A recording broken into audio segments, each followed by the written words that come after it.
সময়ের কদর করা চাই, সময়ের কদর করা চাই। কোরআনুল কারীমের মধ্যে আল্লাহ তাআলা সময়ের আলাদা কসম করেছেন। ওয়াল ফজর, আল্লাহ তাআলা কসম করছেন ফজরের ওয়াক্তে। ওয়াল আসর, আল্লাহ কসম করেছেন আসরের ওয়াক্তে। আল্লাহ তাআলা কসম করেছেন ওয়াল লাইলি ইযা ইয়াগশা, রাত্রি যখন গভীর হয়, রাত্রির কসম। ওয়াদ-দুহা, সকালবেলার যখন সূর্য পূর্ণ আলোকিত হয়ে পুরো আকাশ আলোকিত করে, চাশতের ওয়াক্ত, আল্লাহ ওই সময়ের কসম করেছেন। এভাবে জায়গায় জায়গায় ওয়াল লাইলি ইযা আসফার ওয়াস সুবহি ইযা তানাফফাস, এইভাবে আল্লাহ তাআলা সময়ের, সকালের, সন্ধ্যার কসম কসম করে করে আল্লাহ তাআলা সময়ের গুরুত্ব তুলে ধরেছেন। কখনো ফজরের কসম করছেন, কখনো আসরের কসম করছেন, কখনো গভীর রাতের কসম করেছেন, কখনো আলোর কসম করেছেন। এভাবে বারবার কসম করেছেন আল্লাহ তাআলা। আল্লাহ তাআলা নিজে বলছেন ওয়াহুয়াল্লাযী জাআলাল লাইলা ওয়ান নাহারা খিলফাতান লিমান আরাদা আন ইয়াযাক্কারা আও আরাদা শুকুরা। আল্লাহ তাআলা বলেন আল্লাহই প্রতিদিন পর্যায়ক্রমে রাত্র বানায়, দিন বানায়। কেন? আল্লাহ বলে রাত বানাই, দিন বানাই, সময়ের এই পরিবর্তন করি আমার যে বান্দারা আমার জিকির করতে চায় তাদের জন্য, আমার যে বান্দারা আমার শুকর আদায় করতে চায় তাদের জন্য। এজন্য রাত্রি আসে মুমিনের ইবাদতের জন্য, দিন আসে মুমিনের ইবাদতের জন্য। আল্লাহর বান্দা, ইমানদার বান্দার তার দুনিয়ার আখিরাতের প্রয়োজন সঠিকভাবে পূরণের জন্য আল্লাহ তাআলা এই সময়ের অবস্থা পরিবর্তন করে, রাত্র আনে, দিন আনে। এজন্য কোনো পাপী, কোনো ফাসিক, কোনো নাফরমান, কোনো বেঈমান, কোনো মুশরিক, কোনো মুরতাদ, কোনো নাস্তিক, কোনো হারামখোর, কোনো পাপীর জন্য খোদার কসম, বাস্তব কথা এটা, ওদের জন্য রাত আসে না, ওদের জন্য দিন আসে না। সূর্য ডোবে মুমিনের জন্য, চাঁদ ওঠে মুমিনের জন্য। সূর্য উঠে মুমিনের জন্য, চাঁদ ডোবে মুমিনের জন্য। ইমানদারের জন্য, ইমানদারের জন্য, তালেবে ইলমের জন্য, হাফেজে কোরআনের জন্য, মসজিদে 5 ওয়াক্ত নামাজে জামাত পড়ে তাদের জন্য, তাদের জন্য রাত আসে, রাত আসে।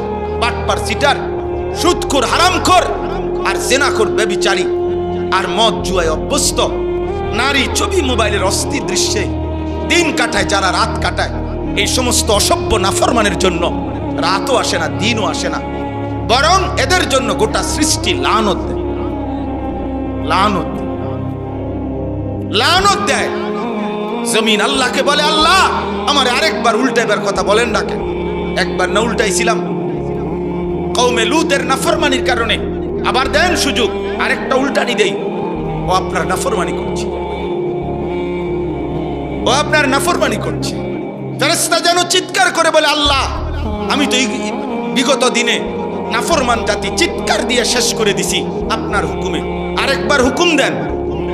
ওর কানের কাছে একটা চিৎকার দেয়, একটা আওয়াজে কান ফাইটা মরে যায়। একটা জাতি শেষ হয়ে গেছে।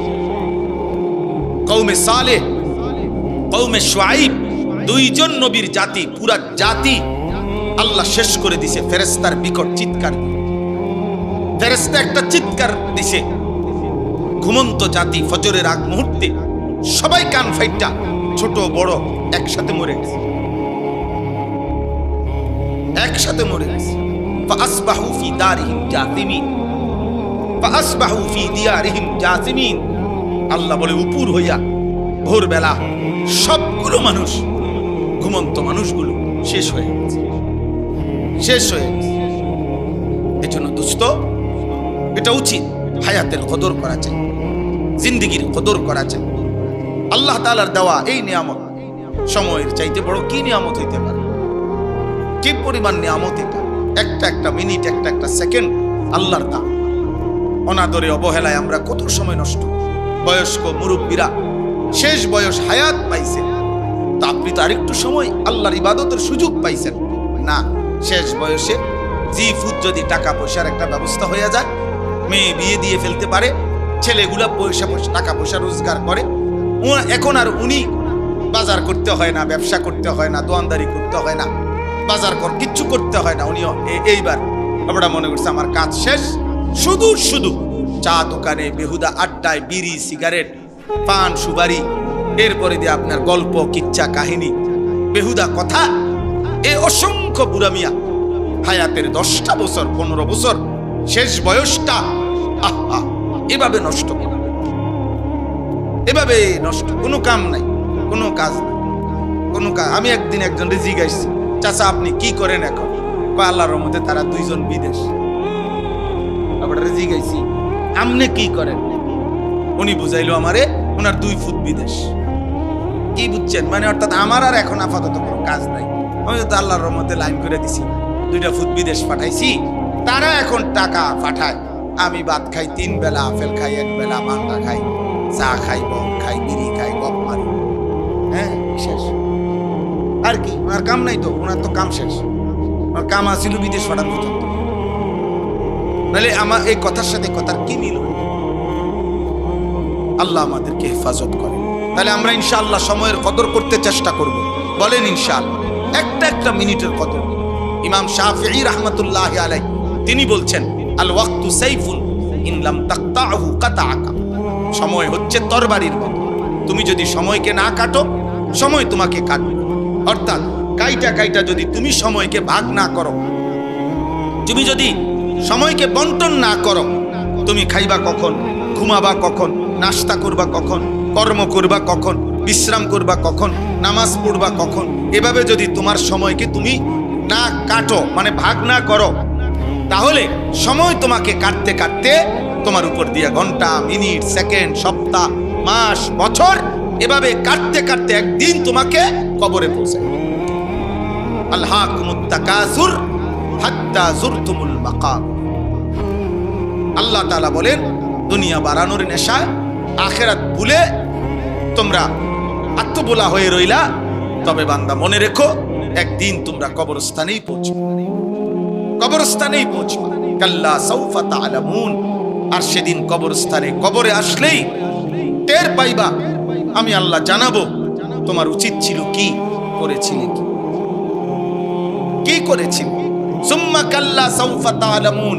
পুনরায় আবার হাসরের ময়দানে আবার জানাবো তোমার উচিত ছিল কি, করেছিলে কি। 2 বার জানাবো। তাফসীরে স্পষ্ট আছে, কাল্লা সাউফা তা'লামুনা ফিল কবর সুম্মা কাল্লা সাউফা তা'লামুনা ফিল আখিরাহ। আল্লাহ বলেন, একবার আমি কবরে জানাবো তোমার কি উচিত ছিল আর কি করেছো, আবার তোমাকে হাসরের মাঠেও জানাবো তোমার কি উচিত ছিল আর তুমি কি করেছো। ইয়াবাসুহুমুল্লাহু জামিআ ফায়ুনাব্বিউহুম বিমা আমিলু। আল্লাহই কবর থেকে পুনরায় উঠাবেন, আর আল্লাহই প্রত্যেককে তার জিন্দেগীর সমস্ত কথাবার্তা শোনাবেন যা সে করেছে। আহসাহুল্লাহু ওয়া নাসু। আল্লাহ বলেন, আল্লাহ তোমার হায়াত গুনে গুনে রেখেছেন, তুমি ভুলে গেছো, তোমার মনে নাই বান্দা, আমাদের কারো মনে নাই। আমার এখন 16 বছর বয়সে, আমি 16 বছর বয়সে ঠিক এরকম আজকের এই তারিখ 26শে জুলাই, আমি রোজ রবিবার 26শে জুলাই, আমি আরো 5 বছর আগে কি করছি আমার মনে নাই। 10 বছর আগে ঠিক 26শে জুলাই আমি কি করেছিলাম আমার মনে নাই। কিন্তু আল্লাহ তাআলা বলেন, বান্দা আমি ভুলি নাই, আমি গুনে রাখছি, হিসাব করে রাখছি। ওয়া কাফা বিদুনুবি ইবাদিহি খাবীরাম বাসীরা। আল্লাহ বলেন, আমার প্রত্যেকটা বান্দার প্রত্যেকটা গুনাহ আর পাপ হিসাব রাখা, খবর রাখা, দেখা, এই ক্ষেত্রে যদি আমার কোনো ফেরেশতাও না থাকে, আমার আর কেউ নাই, তো আমি একাই যথেষ্ট, আমি একাই যথেষ্ট। ওয়া কাফা, আল্লাহই যথেষ্ট, আল্লাহই যথেষ্ট, আল্লাহই যথেষ্ট, আল্লাহই যথেষ্ট। এজন্য দোস্ত, হায়াতের কদর করে, জিন্দেগীর কদর করে, জিন্দেগীর কদর। যুবক ভাই, তোমাদের কাছে অনুরোধ ভাই, এমন সুন্দর হায়াত নষ্ট করো না। সুস্থ সবল এই হায়াত আর মিলবে না, যৌবন আর মিলবে না, যৌবন আর মিলবে না, সুস্থতা হয়তো আবার আসবে না। একবার কাত হয়ে গেলে আরেকবার সোজা হইতে কঠিন, কঠিন। কোরআনুল কারীমে আল্লাহ তাআলা বলছেন, ওয়ালাম্মা বালাগা আশুদ্দাহু ওয়া বালাগা 40 সানা। 40 বছর যখন পূর্ণ হয়ে যায়, আল্লাহ তাআলা বলছে এবার পুরা ফিকির বান্দার আখিরাতের দিকে ফিরানো উচিত, যে এরপরে আর দুনিয়াবি আমার কোনো উচ্চাবিলাস আর নাই, এবার আমার মূল টার্গেটই আখিরাত, মূল টার্গেটই আখিরাত। কত বছর পরে? বলেন না কত বছর? একেবারে সরাসরি কোরআনের আয়াত। ওয়া বালাগা 40 সানা, 40 বছর। 40 বছর নবীজি বলছেন, মুসলিম শরীফের হাদিস, আযারাল্লাহু ইলা আমরিইন আখারা উমরাহু হাত্তা বালাগা 60। যাকে আল্লাহ 60 বছর হায়াত দিছে, 60 বছর, 60 মানে 60, অতঃপর তবুও জাহান্নাম থেকে বাঁচতে পারলো না, গুনাহ ছাড়তে পারলো না, ইবাদত আর বন্দিগির পরিমাণ বাড়াইতে পারলো না। 60 বছর হায়াত পাওয়ার পরেও খোদার কসম নবী বলেন, আল্লাহ তাআলা কিয়ামতের দিন ওই নাফরমান বুড়ারে 1 সেকেন্ডের জন্য কথা বলার, কোনো উযর পেশ করার সুযোগ দিবে না, বরং তার করাই ফিডাল। সুজা বাংলা কথা, হ্যাঁ হ্যাঁ বাংলা, সুজা দাঁড় করাইয়ে আল্লাহ বলবে ফেরেশতার ফিট টাঙ্গাইয়া ফিট বুড়ারে। 60 বছর বয়স পাইও বিড়িখানা ছাড়তারে নাই, ফিট তারে ফিট।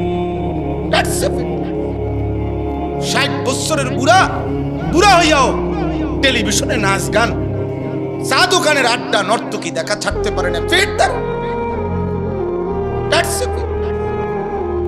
60 বছর বুড়া, তারপরও কিস্তি ছাড়ে নাই, গালি দেওয়া ছাড়ে নাই, হারাম ছাড়ে নাই, মার তার ফিট। এটা হাদিস, বিশুদ্ধ হাদিস, মুসলিম শরীফের হাদিস। তাহলে এজন্য দয়া করে প্রত্যেকেই ফিকির করে, দয়া করে প্রত্যেকে ফিকির করে। আল্লাহ আমাদেরকে তৌফিক দান করে। আমি যে আয়াতখানা পড়ছি, সূরা হুদ, কোরআনুল কারীমের 11 নম্বর সূরা, 12 নম্বর পারা, সূরা হুদ। কি নাম বলেন? এই সূরা হুদের 3টি আয়াত, 17, 18, 19, এই 3টি আয়াত আমি আপনাদের সামনে পড়েছি। আর অল্প একটু সময় আমি এই 3টি আয়াত সামনে রেখে আরেকটু কথা আপনাদের সামনে পেশ করতে চাই। প্রথম কথা, লম্বা বললাম, সময়ের গুরুত্ব, হায়াতের গুরুত্ব। আমি আপনি, আল্লাহ যেন আমাদের প্রত্যেককে তৌফিক দান করেন।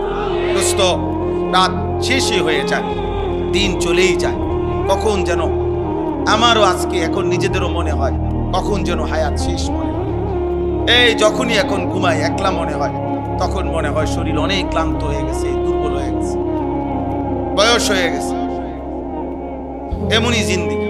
এই দেখতে দেখতে শরীরের সকল অঙ্গের মধ্যে রোগ ব্যাধি, ক্লান্তি, দুর্বলতা চলে আসে।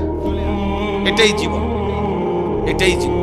আল্লাহ তাআলা বলছে, বান্দা আমি তোমাকে 3 ভাবে সৃষ্টি করেছি।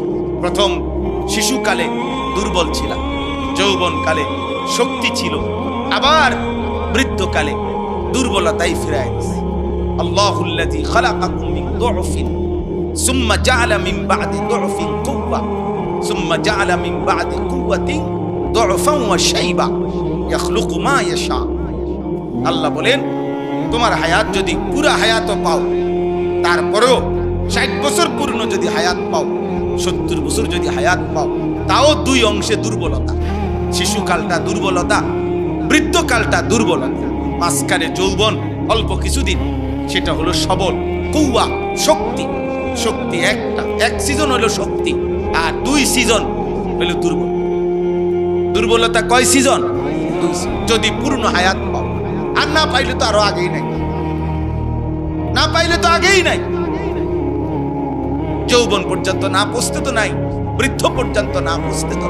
অমিনকুম মান ইউতাওয়াফা মিন ক্বাবলু অমিনকুম মান ইউরাদ্দু ইলা আরদালিল উমর।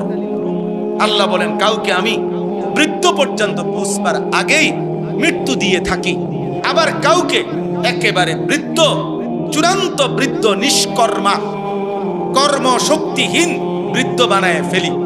এমন আরজালুল উমর মানে হলো এমন বৃদ্ধ হয়ে যাওয়া যেখানে আর কর্মের শক্তি আর সামর্থ্য থাকে না। এমনকি লিকাইলা ইয়ালামা মিন বাদি ইলমিন শাইআ, আল্লাহ বলেন এমন বৃদ্ধ কাউরে বানায় যে যদিও বাইচা আছে, হায়াত আছে, পয়সা রয়েছে, কিন্তু আর কোনো মেমোরি, কোনো জ্ঞান, কোনো বুদ্ধিমত্তা আর কিছুই কাজ করে, আর কিছুই কাজ করে, আর কিছুই কাজ করে। আমার আব্বারে আমি শেষ 7 বছর দেখছি, এই শুধু হুঁ হা করতো, কি কিছুই বুঝতো না। মাকে এখন দেখি, আম্মাকেও দেখি, এই কিছুই তেমন বোঝে না, কোনো কিছুই মনে রাখতে পারে না, কিছুই বোঝে না। মোবাইলটা পাশে বাজতেছে, রিং হয়, বোঝে না। মোবাইলটা যে ধরতে হবে এটাও বোঝে না। এই তো জিন্দেগি, এই তো জিন্দেগি। আল্লাহ আমাদেরকে কদর করার তৌফিক দান করুন। এখানে যে আয়াতটি 17 নম্বর আয়াত, 17 নম্বর আয়াতে প্রথম কথা হলো আল্লাহ তাআলা বলছে, বান্দা তোমার সামনে আমি 3টা জিনিস সামনে রাখছি। এই 3টি জিনিস যার সামনে আমি রেখেছি, সে আমি আল্লাহকে অস্বীকার করার কোনো যুক্তি নাই, আমি আল্লাহকে না মানার পিছনে তার কোনো যুক্তি নাই। এমন 3টি জিনিস আমি আল্লাহ তাআলা তোমার সামনে রাখছি। 1 নাম্বার ফিতরাত, এটারে এখানে বলছে বাইয়িনা। তোমার সাথে আমি আল্লাহ তাআলা আমাকে মানার, আখিরাতকে মানার একটি শক্ত মজবুত দলিল তোমার সাথে আছে। এই শক্ত মজবুত দলিল, এটার প্রথম অর্থ হইল ফিতরাত, অর্থাৎ আল্লাহ তাআলা বলেন, আমি আল্লাহ তাআলা যতগুলো হুকুম করেছি আমার রাসূলের মাধ্যমে, আদেশ কিংবা নিষেধ, আল্লাহ তাআলা বলেন তার একটি এমন নাই যেটা করার যোগ্যতা কিংবা ছাড়ার যোগ্যতা তোমার শরীরে নাই। এমন ভাবে আমি একটি বিধানও দেই নাই, বরং আমি তোমাকে সৃষ্টি করেছি, আর সৃষ্টিগতভাবেই আমার হুকুম মানার পূর্ণ যোগ্যতা দিয়েই আমি তোমাকে মায়ের পেট থেকে জমিনে পাঠিয়েছি। যে যোগ্যতা তোমার দেহে নাই, সৃষ্টিগতভাবে দেই নাই, এমন কোন বন্দিগি তোমারে করতেও বলি নাই, এমন কোন হুকুম বলি নাই, এমন কোন নিষেধ করি নাই যেটা করার মানার যোগ্যতা তোমার মধ্যে নাই। এমন না, বরং শরীরের, আমাদের শরীর, আমাদের স্বাস্থ্য, আমাদের জীবন, আমাদের দেহের অঙ্গ প্রত্যঙ্গ প্রত্যেকটাই আল্লাহর বিধান মানার উপযোগী। আল্লাহর বিধান মানার কি বলেন না, উপযোগী। আমাদের খুলনার হযরত, বাংলাদেশের একজন অন্যতম বুজুর্গ, করাচি হযরত কুতুবে আলম আরিফ বিল্লাহ হযরত মাওলানা শাহ হাকিম মোহাম্মদ আখতার রাহমাতুল্লাহি আলাইহির অন্যতম খলিফা হযরত মাওলানা মুফতি নুরুল আমিন সাহেব, খুলনার হযরত বলে ওনারে। আমরা সব সময় হযরতের কাছে যাই, বছরে 3-4 বার হযরতের খানকায় সময় কাটাই। গত সপ্তাহেও ছিলাম 2 দিন। তো হযরত সবচেয়ে বেশি এটা বুঝাইয়া বলে যে আল্লাহ তাআলা আমাদের দেহে প্রত্যেক অঙ্গের মধ্যে আল্লাহর ইবাদত, আল্লাহর হুকুম পালন করার শতভাগ যোগ্যতা দিয়েই যেন মাইপা আল্লাহ তাআলা আমাদের অঙ্গ প্রত্যঙ্গ সাজাইছে। একজন মানুষের মাথা মাসে করতে, সমস্ত মাথা মাসে করা, তো এই হাতের তালু যেটুক, 2টা হাত মিলাইলে মাথাটাও ঠিক এতটুক, এখান থেকে এই পর্যন্ত যেটুক 2 হাতের মাথা, মুখ, সমস্ত মুখ দৌত করতে এতটুকু, এখান থেকে এখান যেদূর, এখান থেকে এখানে।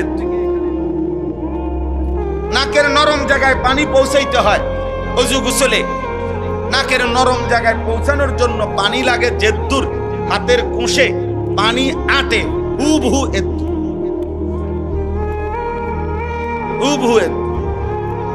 এতটুকু। প্রত্যেক অঙ্গ মাফা মাফা, প্রত্যেক অঙ্গ মাফা। আল্লাযী খালাকাকা ফাসাওয়াকা ফাআদালাক।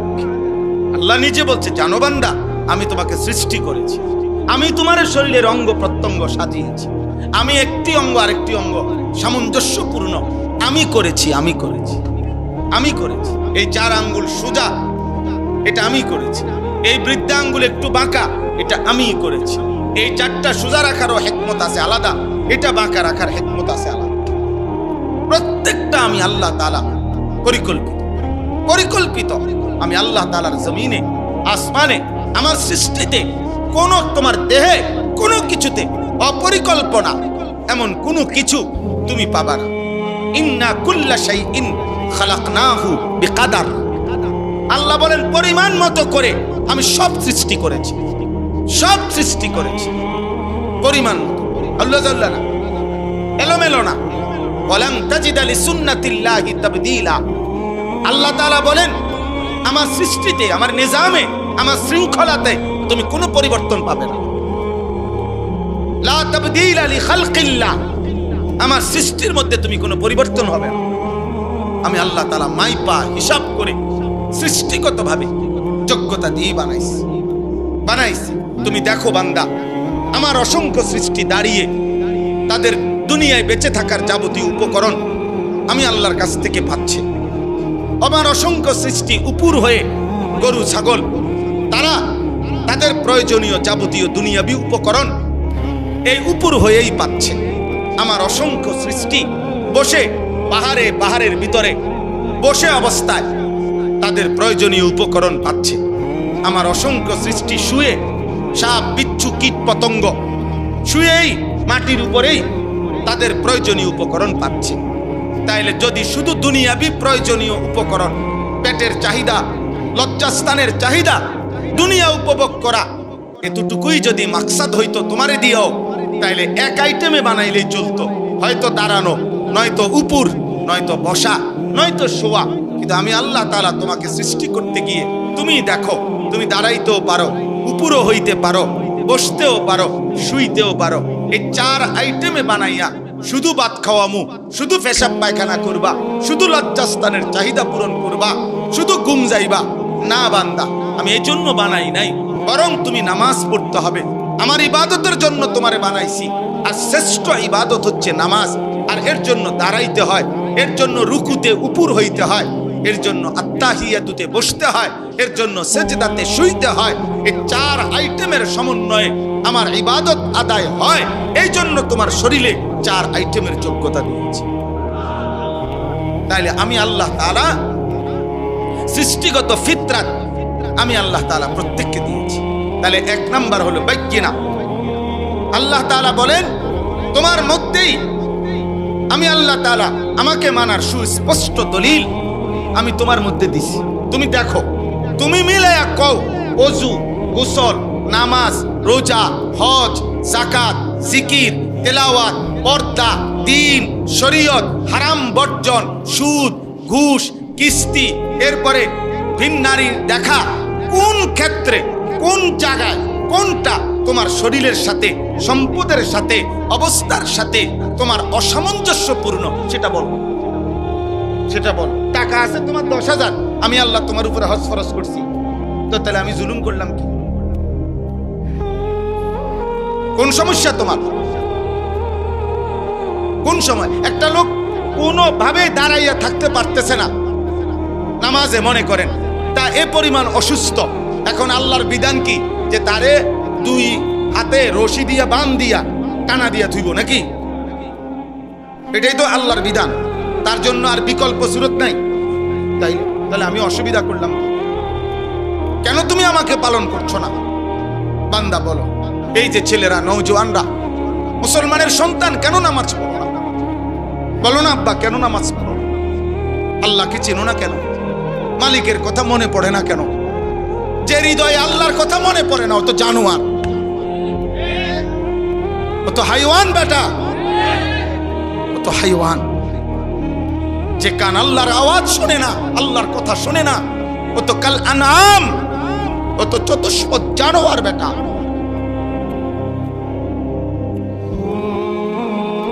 যে চোখ আল্লাহ তাআলার আয়াত দেখে না, রবের এই কুদরত দেখে না, আল্লাহ তাআলা বলেন উলাইকা কাল আনআম, ওইটা জানোয়ারের মতো, ওইটা চতুষ্পদ জন্তুর মতো। ও কেমন জিন্দেগি, কেমন জিন্দেগি! আফসোসের বিষয়, আফসোসের বিষয়। একজন মুসলমান 30 বছর কেমনে সুদ খায়? একজন মুসলমান প্রত্যেক দিন কেমনে ওজন কম? একজন মুসলমান নিয়মিত কেমনে গালিগালাজ করে? একজন মুসলমান কেমনে নিয়মিত হারাম খায়? একজন মুসলমান নিয়মিত কেমনে নর্তকী, নাচ, গান, টেলিভিশন, নাটক, সিনেমা দেখে? বলেন, আমি প্রত্যেক দিন চিল্লাই। আরো 100 বছর হায়াত পাইলে মালিক যদি তৌফিক দেয়, তো এই কথাই বলবো। আল্লাহকে না মানার পিছনে যুক্তিটা কি? আল্লাহকে না মানার পিছনে কারণটা কি? আব্বা, যার শরীর, যার সুস্থতা, যার দেওয়া যৌবন, যার দেওয়া চোখ, নাক, কান, নিঃশ্বাস, তার সেজদা না দেওয়া, তার হুকুম না মানা, এত বড় গাদ্দার মানুষের বাচ্চা হয় কেন? এত বড় অকৃতজ্ঞ, অকৃতজ্ঞকে মানুষ মানুষ বলে না মিয়া। আপনি দেখেন গিয়া